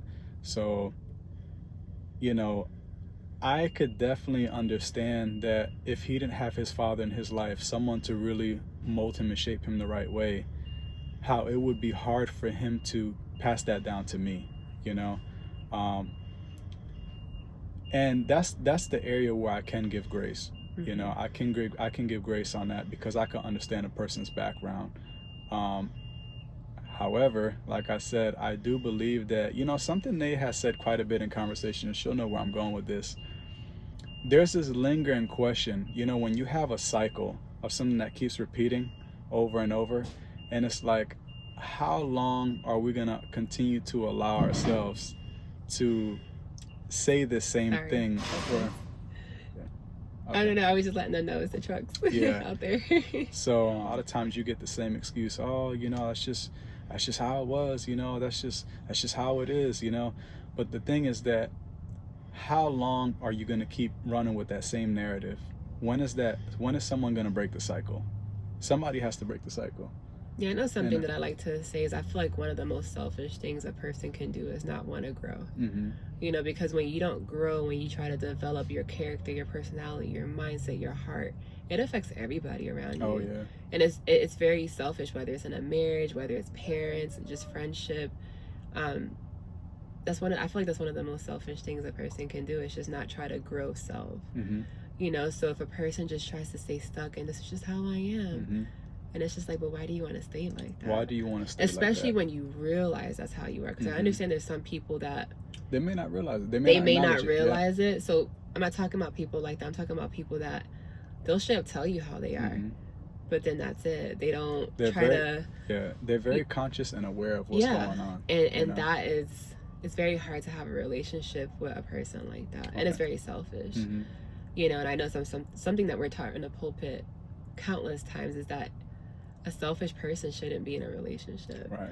You know, so and something I want to piggyback off of what Nay is saying is that, you know, because she had made this statement, I've heard Nay make this statement before, is like one of the selfish things you could do as a person is not grow and develop.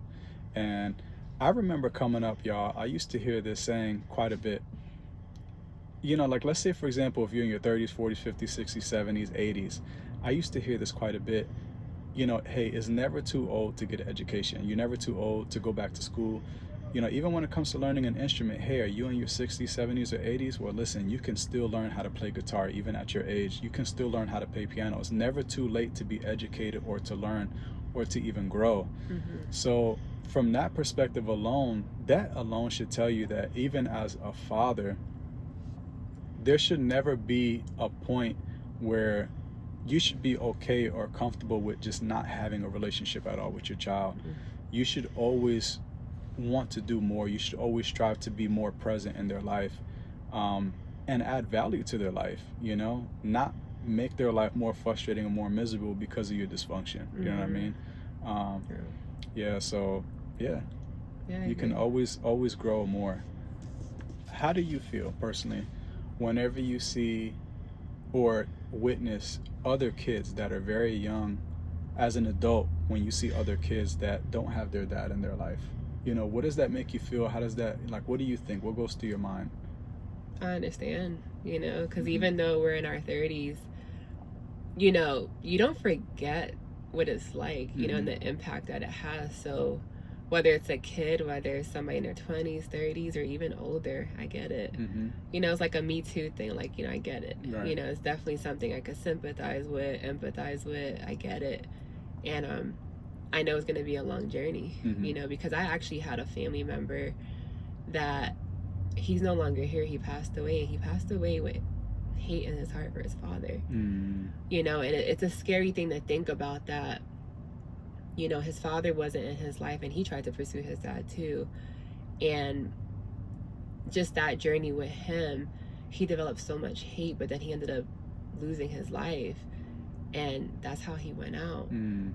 But when I think about it, it was like, wow, his father didn't want to be there. And it's, you know, I don't know if fathers realize like what you allow your kids to have to struggle with, mm-hmm. mentally and emotionally. And you know, what really makes it challenging is when you come into holiness and you realize you can't have hate in your heart. You know, you can't go out like that. So when you deal with those emotions and you're like, wow, I have to battle with this. Right. You know, a lot of men don't consider the impact. Like they probably just look at it as, okay, I'm not in their life. Or even if they think about it at all, but you don't realize the almost lifelong struggle that kid is going to have to deal with, that adult. It's not just when you're a kid, because even when you're an adult, because like we were talking about, when you're a kid, you know, you realize that you may go off and play. It's when you become our age that you start dwelling on it.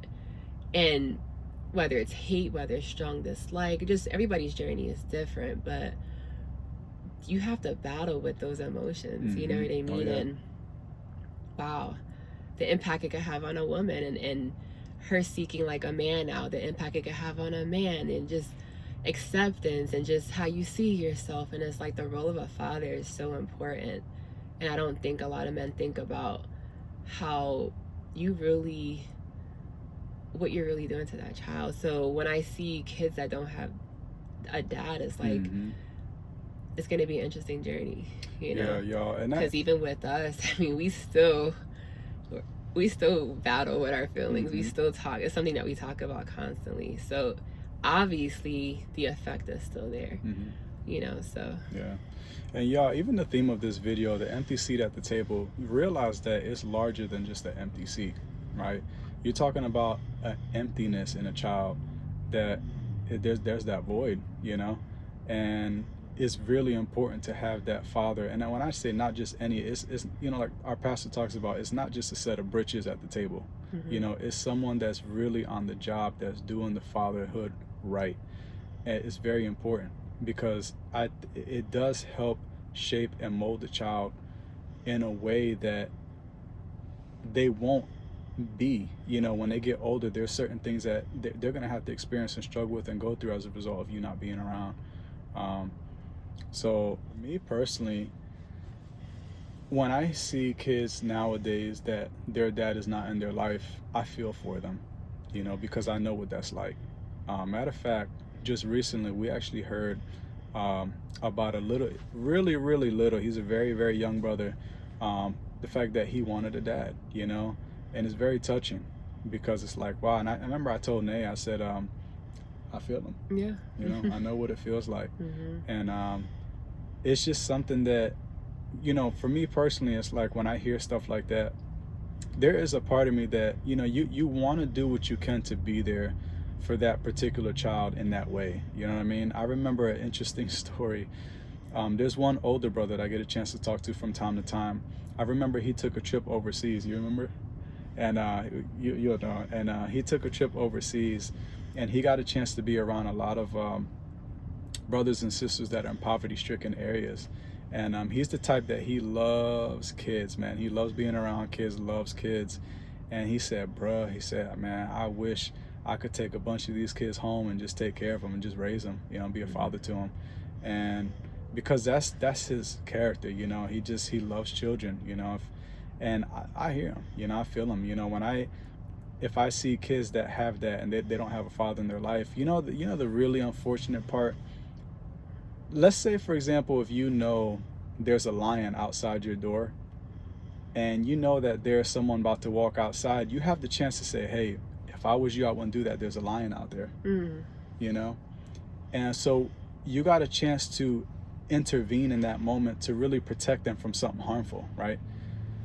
But if you look at it from a fatherless childhood, there's really nothing that me and Nate could do about that, you know. And you know, the sad part, you could be a listening ear. You could be a listening ear, but at the end of the day, it's almost like you already know the journey that they're going to have ahead of them, because you've already been on that journey. And it's like you have no choice but to just watch it unfold. Yeah. It's like you can try the best that you can to be there in a certain way. You could try to talk, you know, wisdom and speak love into the situation and really just try to be there. But at the end of the day, there's only but so far you can go, and you really just have to watch them take that journey. And it hurts, man, you know, because it's like, there shouldn't ever have to be a child to go through something like that. No. And as an adult to know where you've been down that road before, and you know what the frustration and the hurt is like, to watch another innocent child that didn't ask to be here have to follow that same route. I mean, I can empathize with that. You know what I mean? And it's something. Yeah. Yeah, it's definitely something. Agree. Yeah.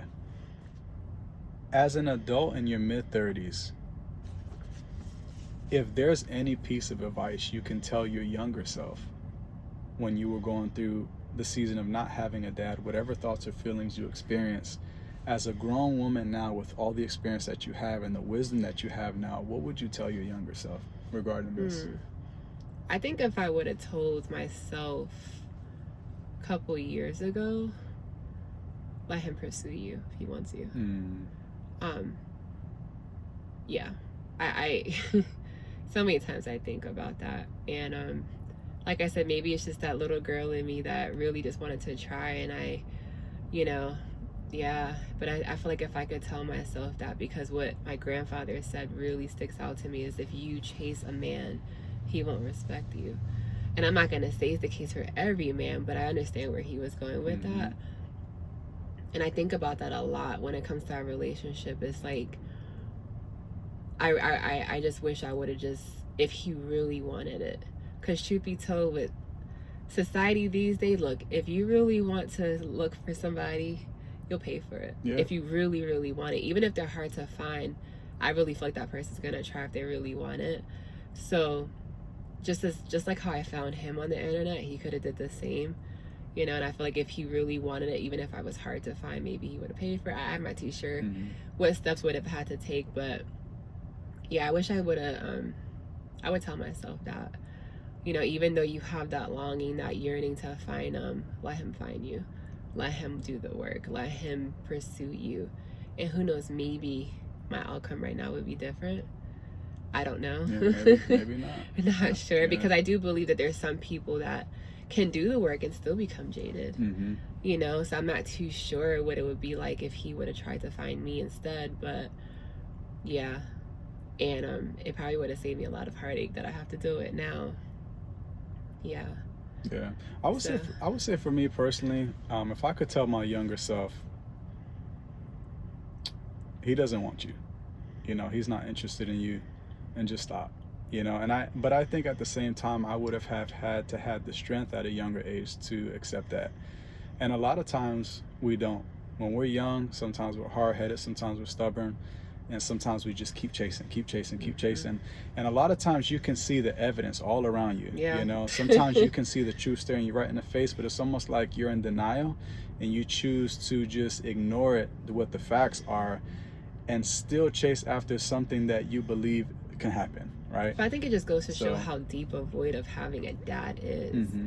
Because the crazy thing is that people may not do that for a cousin or aunt, or you may just let that family member go, or sometimes even a friend, but what is it about the parent? Right. So it just goes to show that void that having a dad, that what it does to us. That we could see how they are with us, but we keep trying. Yeah. It's almost like we don't want to accept the fact that they're not interested. But it's crazy thing that you can't force somebody to love you. You can't force somebody to be interested. So something I'm learning. Yeah. So y'all, we're gonna wrap up this with one last question, and I think this is kind of like really gonna top everything. Kind of like an afterthought, So with everything that we spoke about today, even though we don't have kids yet, Lord willing, when we finally do have kids, with all the experience that you have with being, a fatherless child, what is something that you can take from that into motherhood from a positive perspective that can help you in motherhood? Well, we talk about this all the time. We hope to break the cycle. Definitely. Just to bring families back to what it used to be, sitting at the dinner table all together, having our child see a mother and a father, just striving to raise them up the right way, like we're striving to live. And I would say breaking the cycle, that's definitely something that me and him talk about all the time. If we were to have a kid, we just really want to break that cycle, because it has to be broken somewhere. Right. I've asked my father this, I'm like, when are you guys gonna stop making excuses, and when is somebody gonna make a change? I don't know if you've asked your dad that, but I think you did, right? No, I sent him a long text message about how I felt about him. Okay. Yeah. But the cycle has to be broken with somebody. So hopefully, we could, do that if we do have children one day. But yeah, that's definitely something I take away. And I never, ever, ever want our kid to experience. You know, something that we talk about, I was actually just telling you this yesterday. I said the sad thing is that even though our child or children will have a father, the way it looks right now, they may not have grandfathers. Mm-hmm. You know, so it's, I was going to touch on that too. I was literally just telling Mitchell this yesterday. And it's sad because I got a chance to grow up with my great-grandfather. Not my grandfather, but my great-grandfather. And, you know, a lot of kids, they love being with their grandparents, you know, and having grandpa and grandma. But with the way our dynamics are with our father and the way he's looking now, because they could change, Mm-hmm. you know, by that point. But if they don't, our kid won't. So now we'll have to answer our kid, why don't I have a grandpa? When they're around kids that have grandpa. You know, we have to have those conversations. Whereas me and you, especially me, because I didn't know my father, is where's my dad? Mm-hmm. You know, so it's almost like even now will go to show the impact that them not being in our life still affects our kids. Right. Because they're going to ask, where's my grandpa? You know, because I know a little kid that doesn't have grandparents because their grandparents just passed, and they ask questions about it because their friends have it. Mm-hmm. So we have to have those hard conversations all because of their decision to not be there. Right. You know, even though they have their dad. You know, so it's almost like the cycle. It bleeds in somewhere. Mm-hmm. And it's pretty sad to think about. Yeah. And I'll say for me personally, y'all, I do not by any means at all do I believe in a broken home. I don't believe that I'm living one place, Nate's living another place, and we got to split custody. I do not believe in that at all. At all. So if we ever have a disagreement, we're going to have a healthy one. And we're going to work that thing out. And because but honestly, y'all, I don't believe in a broken home. I do not. I refuse. Because even that, you know, another thing that I'll say too, going into parenthood with the experience that we have, like Nate said, I agree. I definitely, we will break that cycle. Believe that. We will break that. I think another thing too is that it just goes to show when you see the priorities, you know, of a father that's not present, that obviously speaks to a larger problem, right? You prioritize a lot of other things in life that are not important over your family. Mm-hmm. And that's one thing that I do want to make sure from a natural perspective, I definitely want to prioritize our family. I don't want it to be one of those things where our kids see more value and more interest in friends. There's nothing wrong with having friends, but I definitely feel like you should be closer to your mother and father and mother should be closer to their children than you are to any friend out there. I believe that in a proper household, right? I feel like if you're closer to a friend and you have the type of dynamic with your friend that you'll never have with your wife or your husband or your children, something's wrong.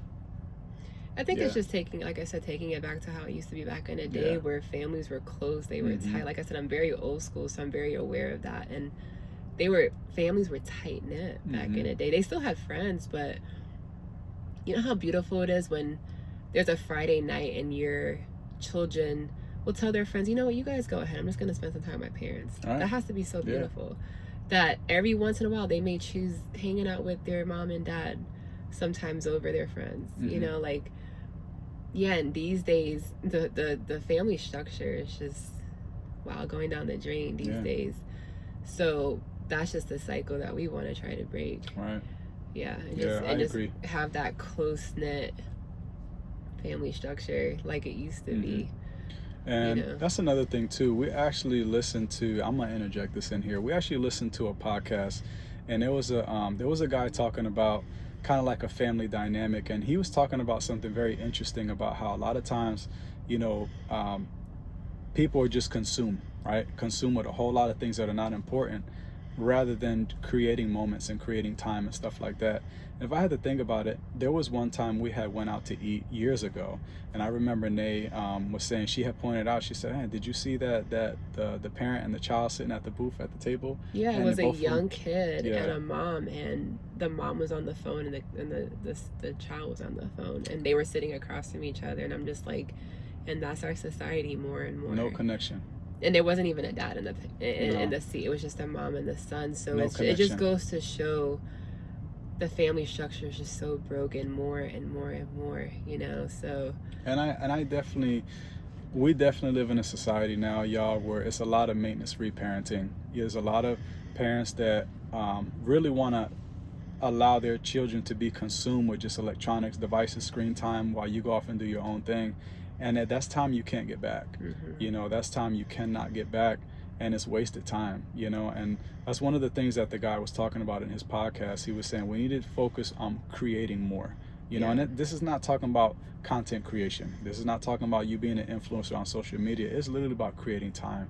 Like if you're scrolling on your phone for hours on end, your children is upstairs in their room and they're scrolling on their phone, their tablet, whatever it is like that, you're not spending time. You're not connecting. That's not quality time. You're not developing a relationship. You're not getting close. You're not developing a bond. There's no closeness there. Yeah. You know, and I definitely feel like that's a cycle that needs to be broken. And Lord willing, when we have kids, we definitely want to do the best that we can to just create, just be in a creation mode where we're just creating quality time, creating memories, creating activities, you know, creating conversation, creating laughter, just everything that we can, you know, just to get away from that consumption, the things that you just get consumed with all the time, day in and day out, that really mean nothing.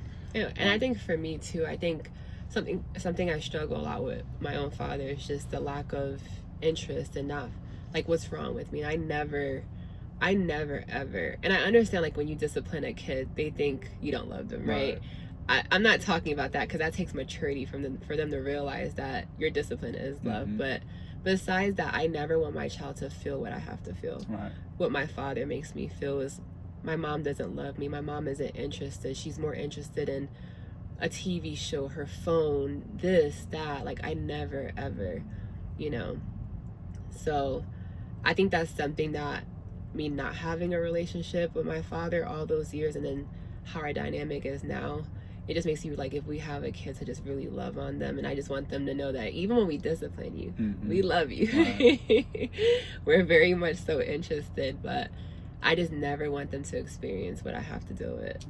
You know, and obviously even with you, it's something to have a parent make you feel the way that a lot of us people that don't have a father or a mother, because there's some people that don't have a mother in their life, you know, so it's just something how that affects you. Yeah, and another thing I want to add in here too, something that me and Nay both agree on is really parenting the same. You know, there's a lot of offset dynamics in parents. You know, you may have one parent that's very strict, one parent very lenient, you know, and that really causes a divide in the child too. You know, really cleaving to one, lacking respect for the other. And I definitely feel like that's something that we plan on taking into parenthood with, you know, what information we do know, because that's important too. And so hopefully, you know, after this conversation, like I said, I feel like what, you know, I would hope people to take away from it, if you do have a father, really appreciate that man if he's a good dad. You know, because the struggle is real, you know. And for those that don't, we feel you. Yeah, we feel you. Yeah. We feel the pain. Yeah. And in some ways, I can't speak on every situation, but in some scenarios, you may have been better off. You know, it may not be the easiest thing to hear. It may not be something you want to hear, but it's something you need to hear. You know, so I can't say in all cases, because sometimes you may have had a really good father. Maybe he passed away very young. You know, maybe your mom said, he's like, yeah, your dad was an awesome man. You know, I loved him so much. I miss him so much. I wish you could have met him. I'm not talking about that. Yeah. I'm talking about a dad that truly was no good, and he made the choice and the decision not to be in your life. You were probably better off. It hasn't changed, because I do feel like there's some guys that do make that, you know, decision, but I do feel like there's some guys that do strive to change. And they rebound from that error that they made. So we're not even talking about those guys. We're talking about the ones that weren't around, continue not to be around, or if they are around, the character just hasn't changed. Yeah, and that's what's really difficult, you know. And another thing that I want to leave off on this is that when you have the opportunity for any brother, any man that listens to this in the future to become a father, Be to your child what you didn't have. Yeah. You know, and that's the biggest takeaway. Break that cycle. Be different. Mm-hmm. It's okay to be different. I encourage you to be different. Mm-hmm. You know, break that cycle. Be that good man. Be that good father. Fill that void from a natural perspective that child needs. It's important. You have no idea how important it is and how far it'll go. Mm-hmm. You have no idea how much of an impact that will make. So yeah. I think with that, we'll just wrap it up to a close. Bye, guys. Later.